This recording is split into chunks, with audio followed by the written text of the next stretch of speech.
quantitative levels of how severe is this? Scale of 1 to 5, scale of 1 to 10. Knowing the roles and responsibilities. Who are the first responders to the ransomware outbreak or to the outage? Do you have a dedicated incident response team in your SOC,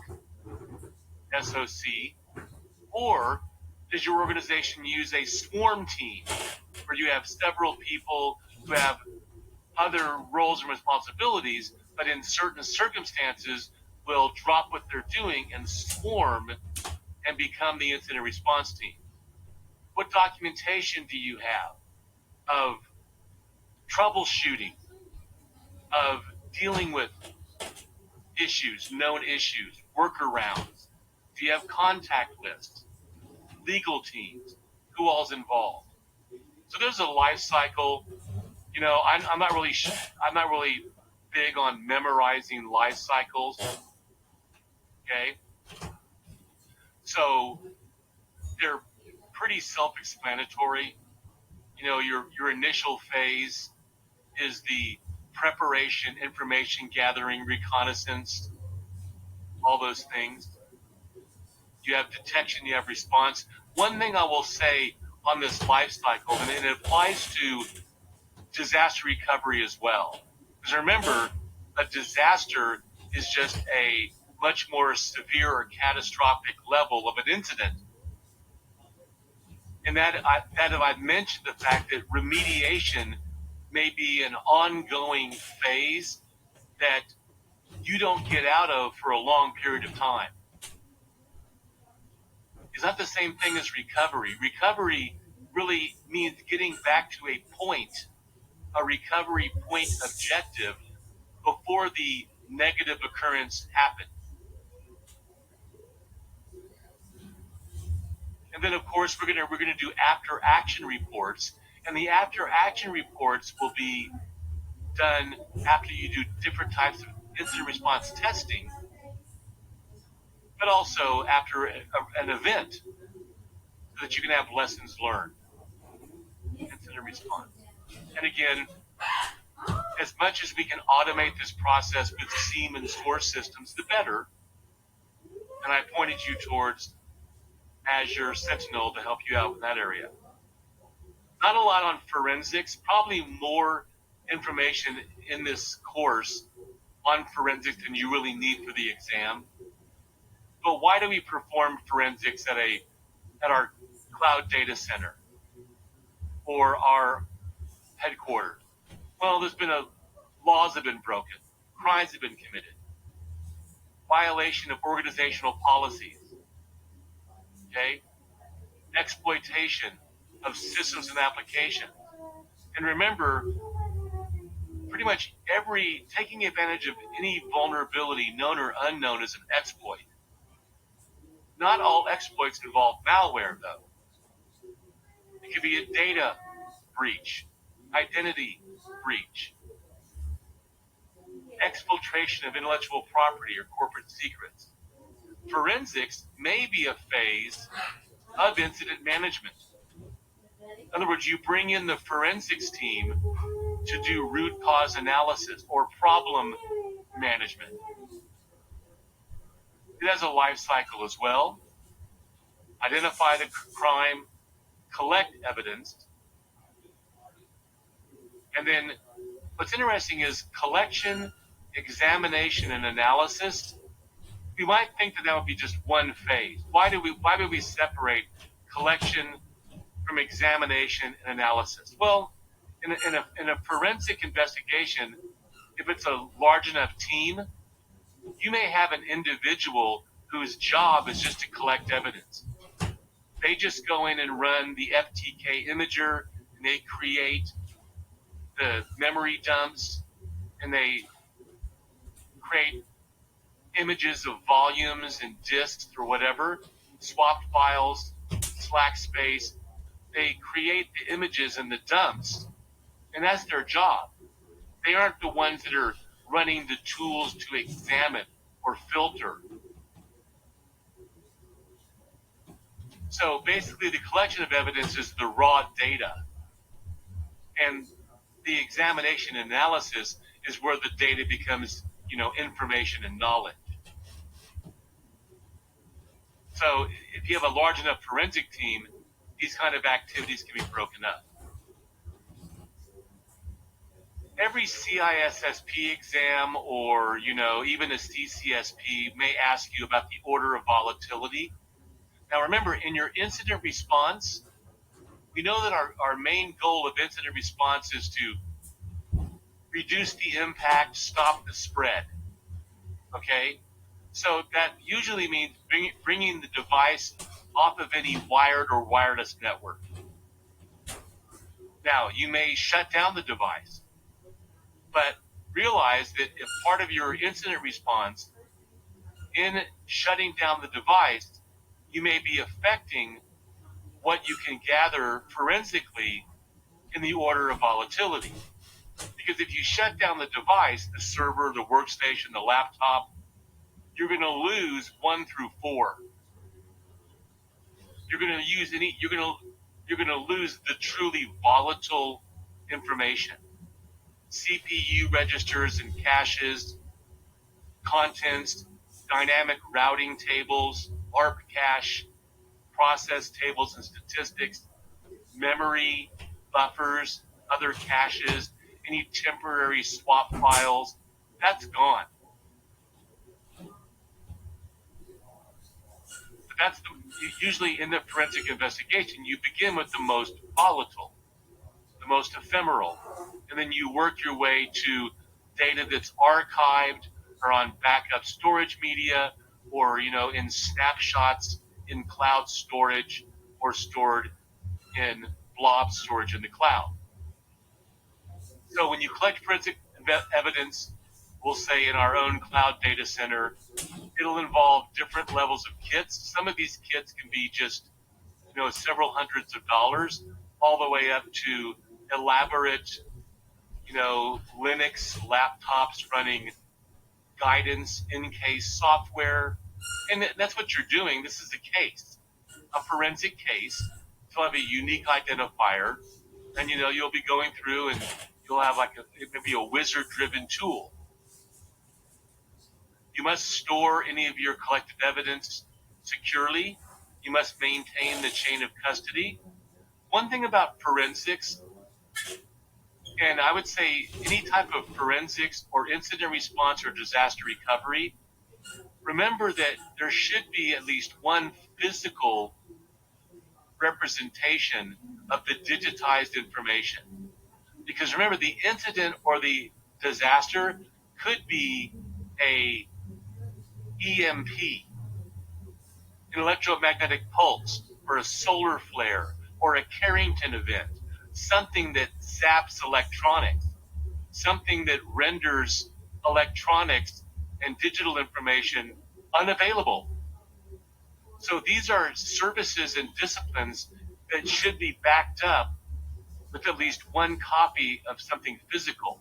So when I say things like have contact lists and other things, those shouldn't just be something stored digitally. So in the examination phase, this is where maybe somebody did the other collection. They did the dumps.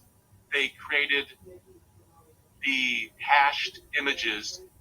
And now I'm examining. I'm looking for the relevant, meaningful information. I may be filtering out on a network operating system certain users. I may be only looking for certain suspects for their SID, for their emails, because I have to consider privacy issues. If I'm doing a forensic investigation against one of my privileged insiders who I think has child pornography, I'm going to isolate that one suspect. I need to do tracing and pattern matching, regular expressions.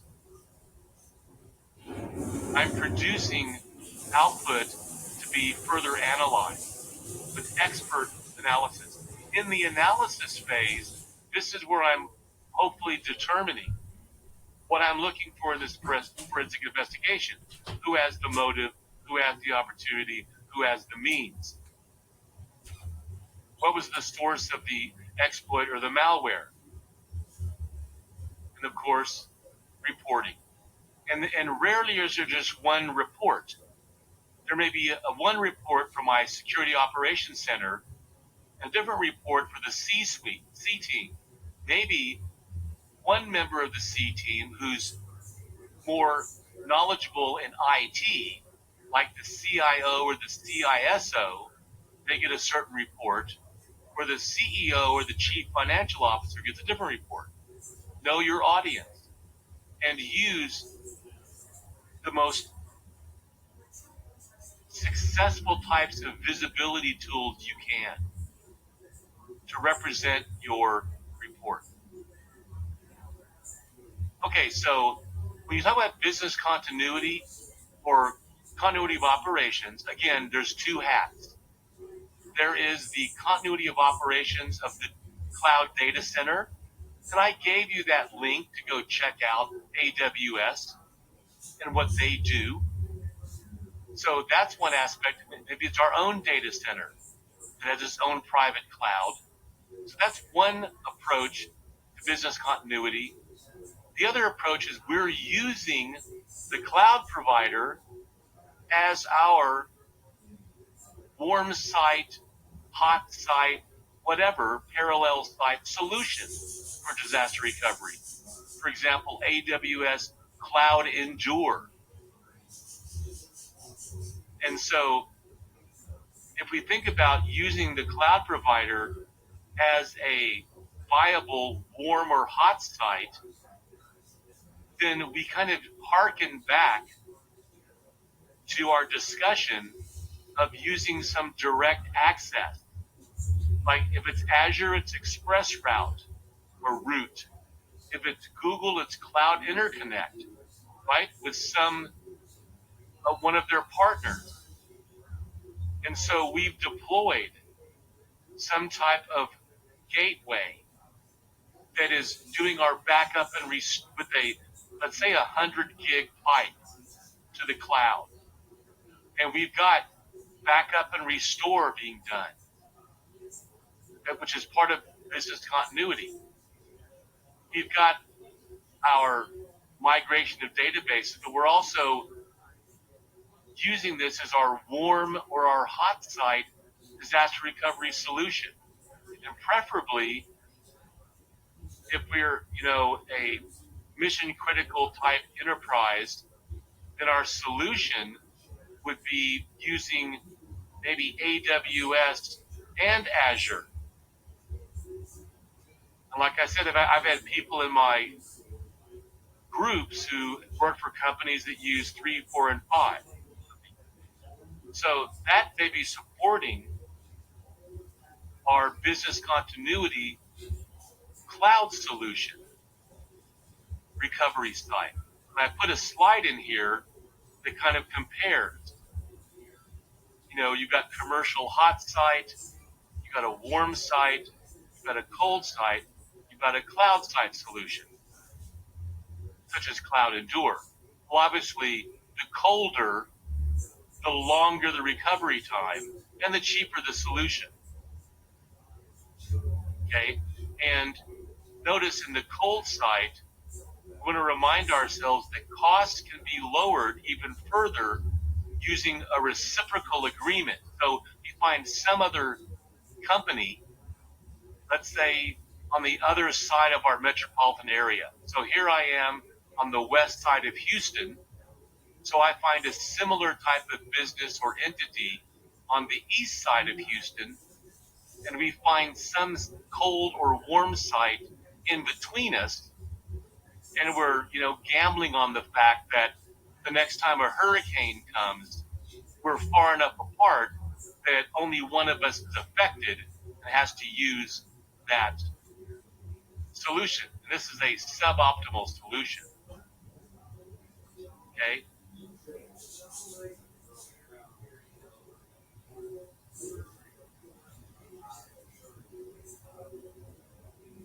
So continuity of operations is usually the term that's used for a non-commercial entity.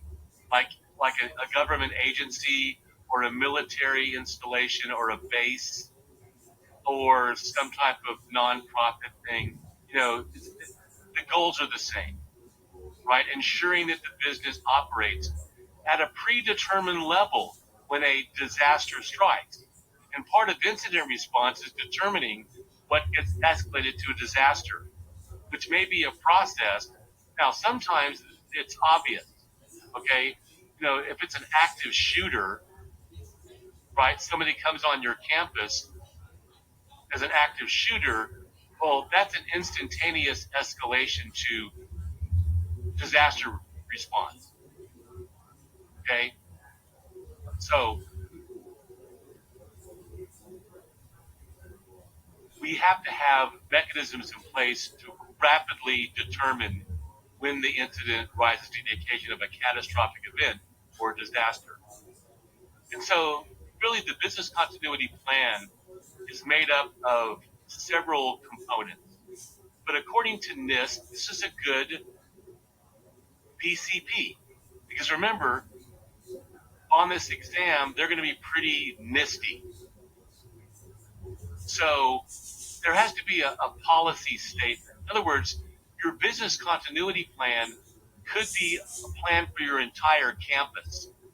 Or you could have a business continuity plan for different areas of your campus or building by building. Right? It depends on your site and your facility. So part of the continuity plan statement is, what's the scope and what's the goal? And then really the first thing is the business impact analysis. This is where the real numbers come in, are meaningful metrics. That's the number crunching part.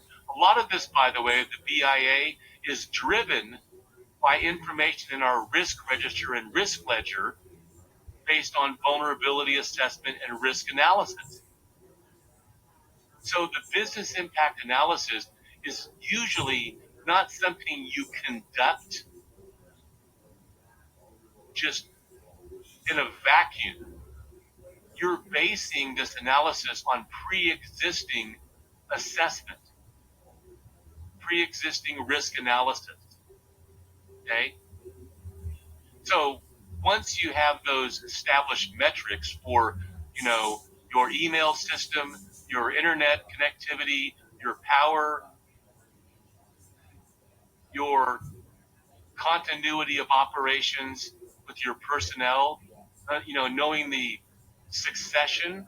If one person in your organization, an officer or an executive manager or a supervisor is no longer available for whatever reason due to the incident or the disaster, who steps up and takes over for them, right? The order of succession. So once you start determining all these metrics, you're going to identify what are the existing controls, our inherent risk, and what do we need to do to enhance or increase and reduce risk. Contingency strategies, contingency plans. So the strategies are more of a global thinking through of the approach, scenario-based. The plan is the actual tactical aspect of it. And then, we definitely have to have different tests and training and exercises. And you're going to have after-action reporting after the various exercises and tests, but after-action reports after the actual event. So notice from ready.gov, which is the Department of Homeland Security, we have, the first step is business impact analysis, leveraging your existing quantitative risk analysis and risk assessment. And then if you need more information, we'll develop questionnaires. We'll conduct workshops, maybe the Delphi method. We'll do follow-up interviews. We need to determine certain metrics that we're going to talk about here. And then the BIA is what generates the strategy And our strategies, the output of the strategy is the actual tactical. And when we come up with our tactical elements, we have to test those.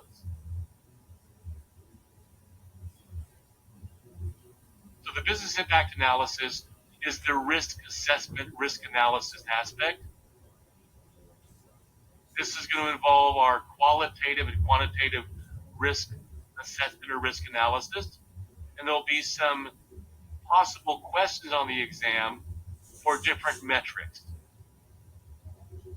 These are classic CISSP types of metrics. The recovery time objective must be equal to or less than your MTD. The MTD is the maximum tolerable downtime.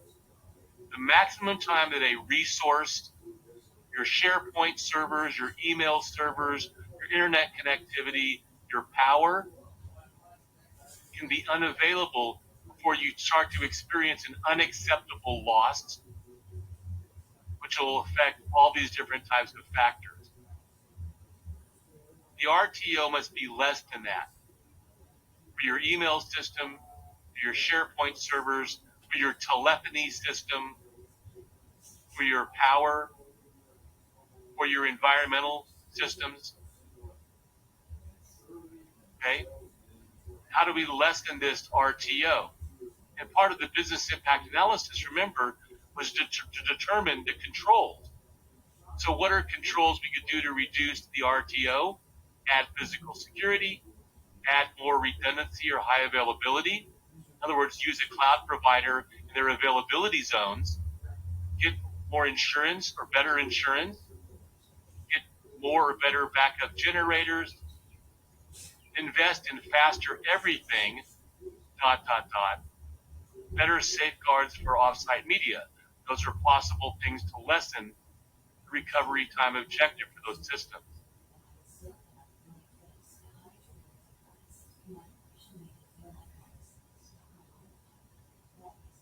I don't have a slide for recovery point objective because it wasn't in the objectives.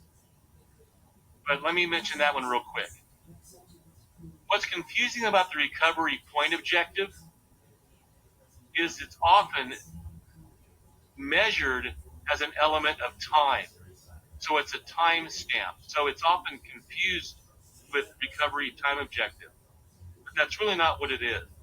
So the best way to think of a recovery point objective is in your application management, your system and service management, you're generating snapshots. You have last known configurations, last known good configurations. You're creating state machines. You have recovery volumes. You have transaction logs of databases that you can recover from. That recovery point objective is that point where you did that activity and the amount of time after you did that activity. Created the snapshot, created the last known good configuration, documented the state machine of the registry, the transaction log was created. That point, from that point to where the event occurred, that's what creates the recovery point objective. There's also mean time between failure, measured usually in thousands or tens of thousands of hours. Usually get that information from your manufacturer or your vendor. You know, for example, on the exam, your solid state drive is going to have a much longer mean time between failure than your hard disk drive, right? Because the solid state drive is solid state components. It's not mechanical like a hard disk drive. And that matters in your RAID arrays, and it matters in your choice of block or object storage at a cloud provider.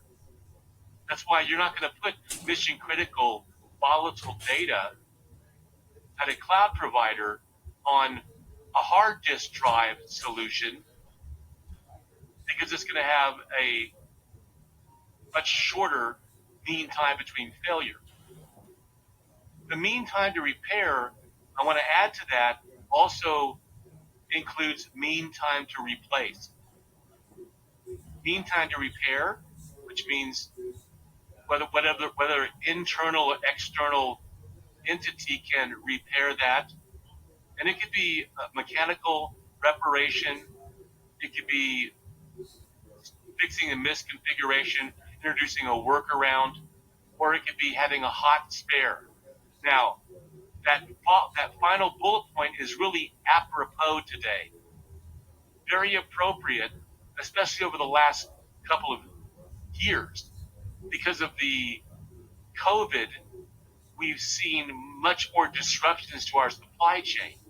So a lot of organizations have had to revisit their business continuity and their continuity of operations planning because this particular metric has been drastically affected by supply chain disruptions. Or I don't even have replacements, or the vendor doesn't even exist anymore, or the vendor's operating at 60% and on the edge of bankruptcy. Or one company who was providing a software hardware solution was bought out by another company. And we might think, well, that's not going to affect the MTTR because that new company who bought them out, they're going to provide the same type of service levels. They're going to provide the same type. No, that's not true. In fact, that company bought out the company I was using to get rid of a competitor. That affects my MTTR. Now, on the exam, definitely you need to know about the Uptime Institute. And I would actually, before you take the exam, go up to their website. So probably a couple of questions. But UI is the standard bearer. Like the main site is used by thousands of companies in over 100 countries. Now, they have different tiers, okay? So tier one's the basic site, and they have 3 other tiers. Now, let me just explain to you what the tiers are not.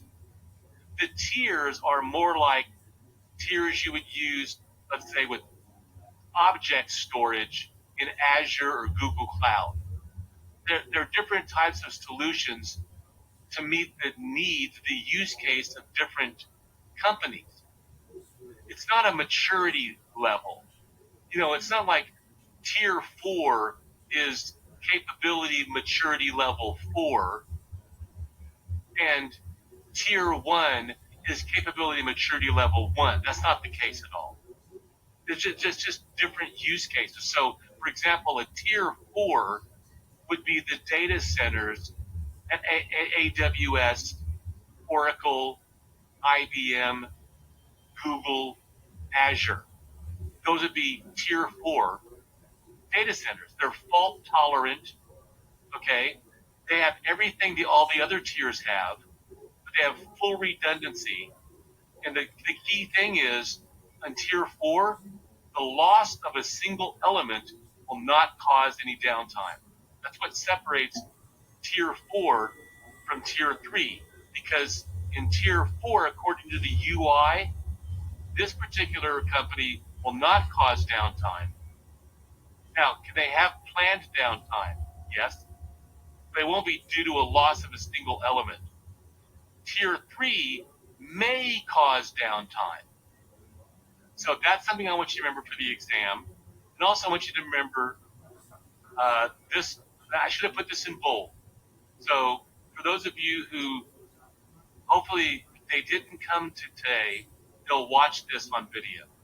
They'll rewatch this. This should be in bold. And it's just one of those weird, esoteric kinds of things that you may need to know if you're in a room with a camera taking an exam in the near future, hypothetically speaking. Wink. All 4 tiers have at least 4 hours of fuel for their generator. So obviously, they all have generators, and this is probably going to be diesel, and that's another problem because that's the expense of diesel, but that's what they say.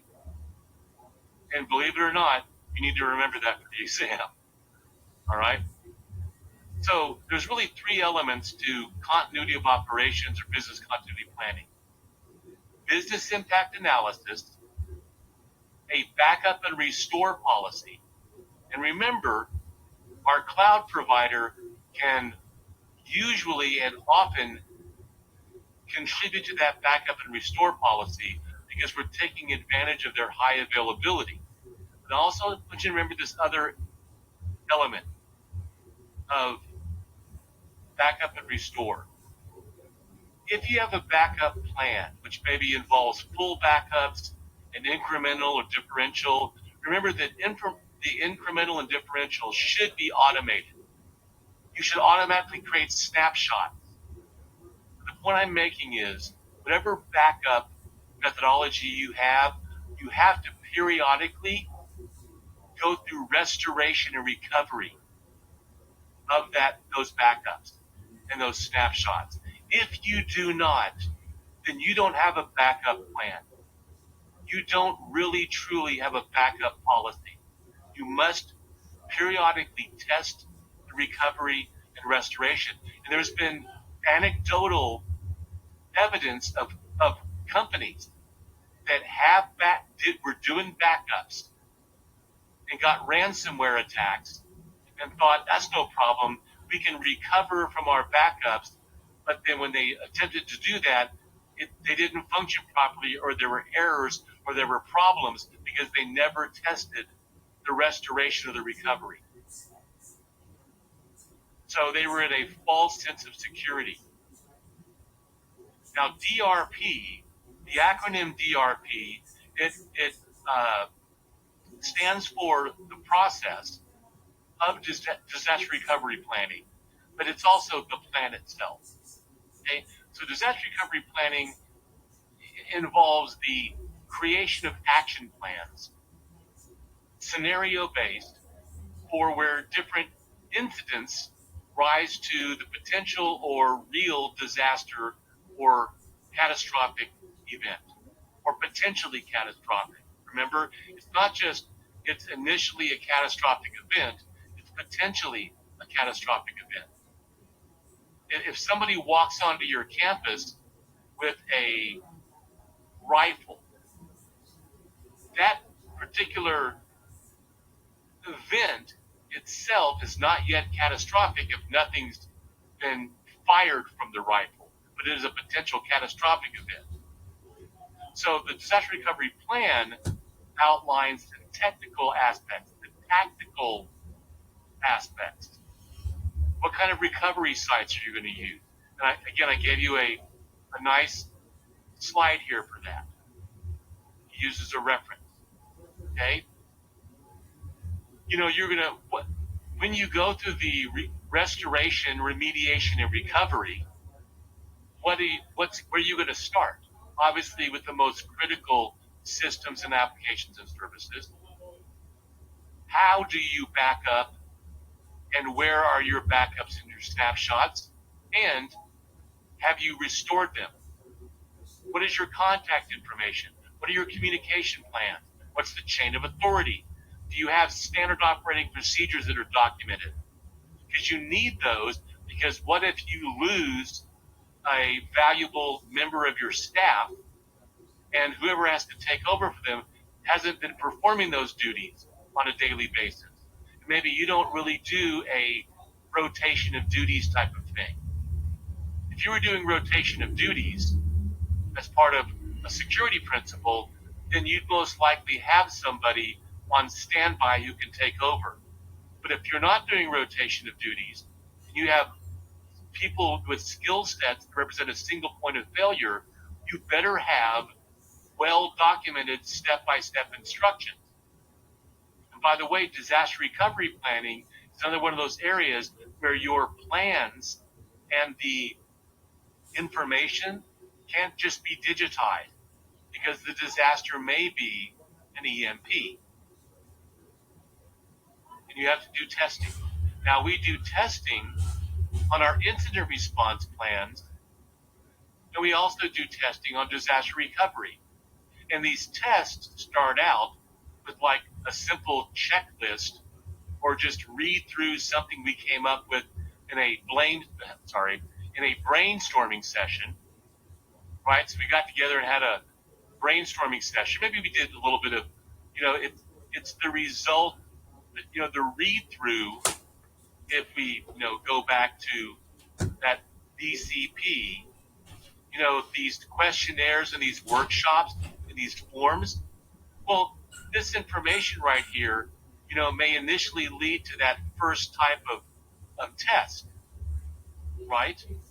The read through, the checklist. We're going to go back through that initial BCP process or BIA process, and we're doing a gap analysis. And we're discussing, and we're getting, possibly with the Delphi method, we're trying to get confident.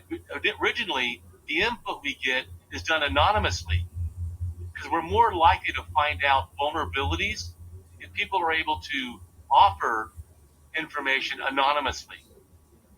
We're more likely to identify vulnerabilities and weaknesses. A tabletop, the only difference between these two is this is going to involve some type of visualization, some type of modeling, maybe a CAD program, maybe using some type of, logical diagrams, floor plans. We think of a tabletop exercise like in those old black and white World War II movies, where a bunch of generals are standing around with cigars and they're pushing tanks around on a big giant table. So we're moving away from just simple read-throughs and checklists to something more tangible, visualization. And then a walkthrough means we're going to do a drill. And usually what separates a walkthrough from a simulation is the walkthrough, whether it's incident response or disaster recovery, is limited. Maybe limited to a certain department or a certain floor, maybe during off-peak hours, or, we're going to stay 30 minutes after work today. But a walkthrough should have little or no impact on productivity or, delivering our value proposition. It's much more limited. In your organization, that may be the most you can do. You just can't afford to have, the people in your call center not doing their jobs or a certain area. So maybe real limited, like a limited fire drill or a chemical leak drill or an active shooter drill, but on a limited basis. But once you get beyond this is where things get much more costly, because simulations are going to involve simulating an event and disrupting your activities to a certain degree. Now, if you have the budget, if you're a government agency and you've got, unlimited taxpayer dollars, or you're a military, these simulations often won't involve your personnel. They'll be recorded simulations where you've got active crisis actors. Like you hire there's tons of companies out there where you hire these people and they all come out and they lay around like they're, have been exposed to something, right? So simulations often, if you have the budget, because you can't handle the downtime, will involve like crisis actor. A parallel means you're actually utilizing the hot site or warm site or cold site. You're going through the process of using that recovery site while you're still operating at some level, maybe with a skeleton crew, but you're still to some level delivering your value proposition, but you're actually using the recovery site. And, the full interruption is one that's probably not feasible for most organizations. That's why they use crisis actors and stuff like that now, because a full interruption means you're literally not running. You're going to your hot site, you're going to your warm site or cold site, and you fully interrupted your business or your organization. And then, of course, I mentioned in really all of these different types of activities, the RASI or the RACI chart can come into play. And this may come up in different areas on the exam. Just remember that there's always one accountable entity. one entity is accountable. So, for example, if we look at this, what are our metrics or our goals? Establish the cloud provider's requirements, build a governance scheme, assess the cloud vendor, build the architecture, conduct the cloud migration, right? So we have 4 different entities. We have the GRC department, governance, risk, and compliance, which is like a steering committee. We have the legal department, we have our security team, and we have operations, right? So one of those entities is accountable. One and only one of those is accountable, where the buck stops. Multiple may be responsible. So for assessing the cloud vendor, the accountable is the GRC department. The responsible parties are the security team and IT operations, okay? The other takeaways are the fact that consulted is a two-way relationship. If an entity is being consulted, like the legal department, the security team, you expect feedback. You expect an answer to whatever you're sending them.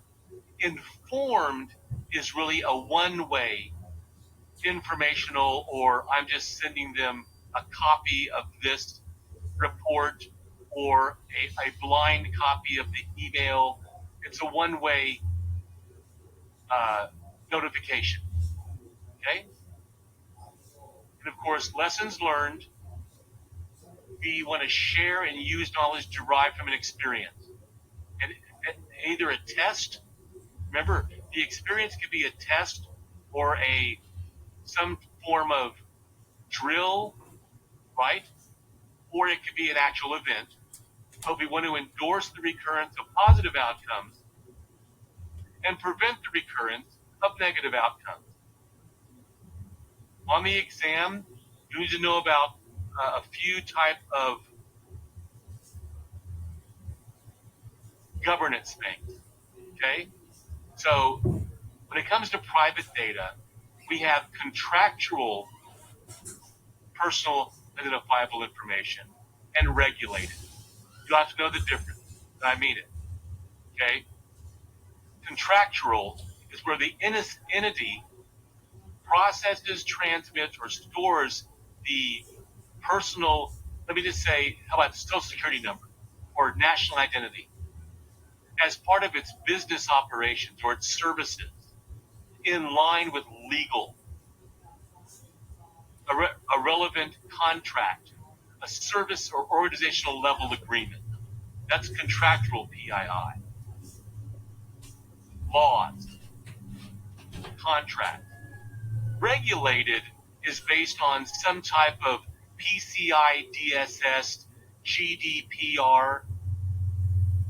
Yes, you can say in a sense it's legal, but it really is more of a statutory transcending often local laws because things like GDPR, they transcend even national laws.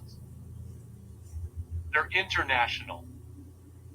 We think of things like World Health Organization, certain things that can transcend contractual or legal. So you need to know that. As far as organizations go, be aware of the PCI DSS deals with any entity that does credit cards or bank cards or whatever. GDPR is the only other entity. Now, here's what you need to know for GDPR. This is going to be interesting. If you see a question on the exam that talks about Privacy Shield's the wrong answer. Now, the challenge is Privacy Shield was replaced by Safe Harbor. I'm sorry, let me rephrase that. Safe Harbor is the wrong answer. I beg your pardon. If you see a question where it's Safe Harbor, that's the wrong answer. Privacy Shield is the correct answer. Here's the challenge, though. Privacy Shield happened in 2015. And then between 2015 and 2022, there was a breakdown between the US and the GDPR. Now, look at the next bullet point. Although the Court of Justice subsequently invalidated the Privacy Shield framework in 2020, participants are still obliged to comply with some of its requirements. So you need to know that second bullet point and know that safe harbor is the wrong answer. Now, some of you know that just last couple of months ago, in March, the U.S. basically signed, Privacy Shield 2.0. But that's still a work in progress. It's not going to be on the exam. Okay? But there's a couple of good slides here about actions for U.S. companies. But this is really the slide I want you to focus on. On the exam, SOC 2 is what is relevant from a security standpoint. So for us as, security practitioners, SOC 1 is really for certified public accountants. SOC 3 is too superfluous and not meaningful enough of metrics or data. So SOC 2 is the right answer. By the way, you may get a question, and it's not even a SOC 2 question, but it's a question, and SOC 1 is one of the answers. That's the wrong answer. You might think, oh, SOC, yeah, I remember reading about that, and the answer is SOC 1, wrong. So this table is really, and GDPR will address any type of governance question you get. Like I told you, you're not going to get 12% of your exam on this. There's a couple of agreements we need to be aware of. The service level agreement, so be aware of what a service level agreement is. It's also called a master service agreement. Here's the elements, NDAs, confidentiality. What are the limitations of liability? Usually we're going to go to arbitration before we go to court. The payment terms, dispute resolution, warranties, work standards, the delivery, what bandwidth am I offering? Am I getting 1.25 gig per second, 50 gig? Those are the elements of the SLA and the MSA. The only other difference between SLA and MSA is if you're a private cloud and you have an agreement with your internal departments and organizations, that's called an organizational level agreement with